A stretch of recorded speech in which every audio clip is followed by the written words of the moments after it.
Hello, and welcome to History and Organizations of Distance Education by Anitra Thompson. In this presentation, I'll begin with a brief overview of distance education, then followed by its historical development. I'll then explore future trends, highlight key organizations in the field, and then connect those to my local and professional context, and of course, conclude with key takeaways. So, what is distance education? Distance education refers to learning environments where instructors and students are not in the same physical space. So, this means technology is used to deliver instruction and support that communication. And this can include both synchronous learning, where students meet in real time, and asynchronous learning, where they engage with this content on their own time or on their own schedule. And one of the biggest advantages of distance education is the flexibility. So it allows learners to access education from anywhere and at times that fit their own schedule. And this is especially important in higher education and workforce development, where many learners are balancing multiple responsibilities. And I'm sure all of you know exactly what that's like for us here with LSU Online. So, a little timeline overview to better understand distance education, it helps to look at its development in phases. So, it begins with correspondence learning, then moved into like broadcast media like radio and television, and then into early digital learning. And today exists primarily just fully online learning environments. And each phase represents more than just new technology. It reflects a shift in how learning is delivered, who has access to it, and how interactive it can be. So, over time, distance education has become more accessible, more scalable, and more learner centered for sure. All right, let's get into the origins with correspondence learning. So, distance education began in the 1700s with correspondence courses, and Caleb Phillips offered like shorthand lessons through mailed materials. And then later, Isaac Pittman expanded this model by allowing students to submit work and then receive feedback for that work. And this was significant because it introduced interaction into distance learning.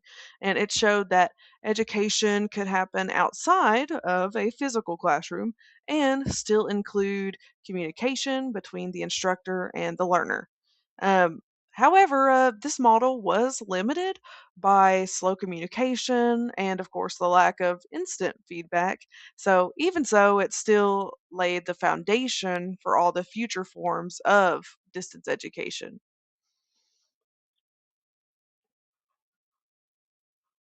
All right, now we go into the broadcast era. And in the early 20th century, distance education expanded through radio and television. So universities began broadcasting educational content, allowing them to reach, much larger audiences. And this phase significantly increased access, of course, especially for learners in rural or underserved areas. Just like where I grew up, it was a very rural area. And however, while the content delivery did improve, interaction still remained limited. Learners were still mostly like passive recipients of the information. And this highlights an ongoing challenge in distance education because it's hard to find the balance between access and then also having meaningful engagement as well.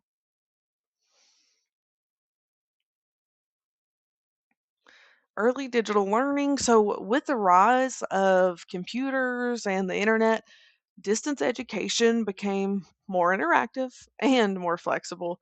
So, this is when we begin to see development of online courses and the asynchronous learning environments.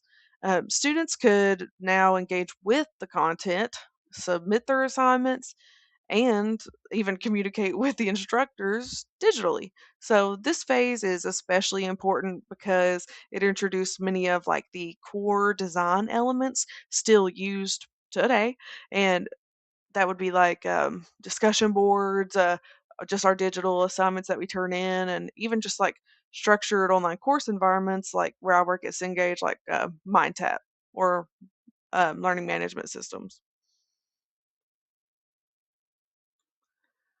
So now we go in today with our online learning. And I would say today, distance education probably primarily takes place online through learning management systems, video platforms, and just like different integrated tools. And what makes this phase so unique is the level of interactivity and the data available that comes along with that. And instructors can track engagement. So and then they can also provide the feedback quickly because of that and even adapt like instruction based on how the students are performing.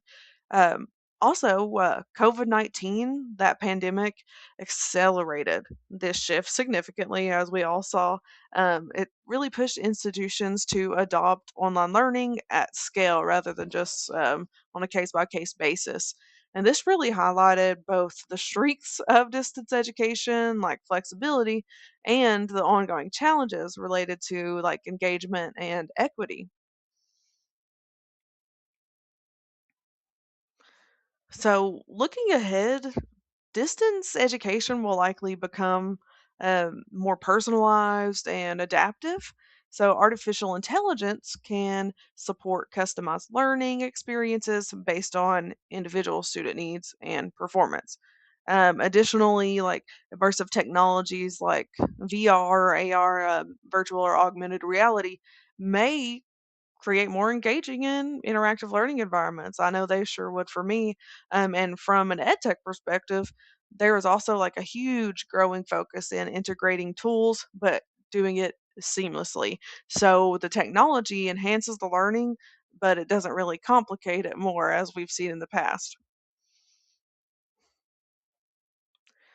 All right, so now we get into Quality Matters, and this is one of the leading organizations focused on ensuring quality online learning. So their mission centers on providing research-based standards for course design, and they offer course reviews, certifications, and rubrics that are widely used across all of higher education. And what makes Quality Matters especially valuable is that it helps institutions move beyond simply delivering content online to designing effective and engaging learning experiences. The Online Learning Consortium focuses on advancing quality digital learning through like collaboration and innovation. So they provide professional development, research, and even like best practices for educators and then even instructional designers. And this is important because distance education is not just about technology, it's more about how people design and implement their learning experiences effectively. All right, and UPCA supports professional and continuing education, particularly in higher education. And their work focuses on research, networking, innovation, and that's especially for adult learners and workforce development. And this reflects like a broader shift toward lifelong learning where individuals continue developing skills throughout their careers.